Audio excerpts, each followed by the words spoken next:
Time now 6:45 in your Capital Watch this morning. We're learning more about President Trump's vision to rebuild Venezuela after capturing Maduro.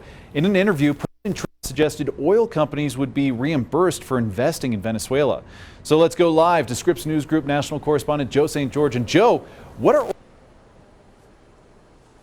in Venezuela?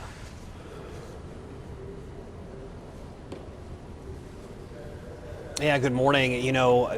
This is anytime we're dealing with a complicated story, right? It helps to follow the money. And in this particular case, we're following the money because it's going to play a huge role in rebuilding Venezuela. We learned a lot from the president in the last 24 hours or so about his timetable for what happens next, as well as clearly his desire to have the American energy sector play a role in rebuilding Venezuela. The president told Kristen Welker of NBC News in an interview yesterday that he thinks Venezuela can, for the most part, be up and running in fewer than 18 months. But that's a noteworthy amount of time, right? I mean, 18 months is a year and a half here. He also continued to stress his belief that the oil industry would help rebuild Venezuela and then be reimbursed. Either he used the phrase through us, which is potentially the American taxpayer, or through revenues, profits generated from a reinvigorated oil sector in Venezuela.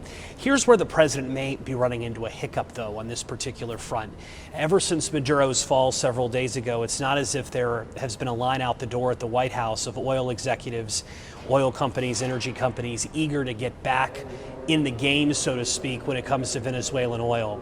As the leaders of Exxon said back in November, this is before the Maduro operation, but back in November, the CEO of Exxon told Bloomberg, remember, decades ago, the oil industry, the U.S. oil industry, was involved in Venezuela, and then the government nationalized everything.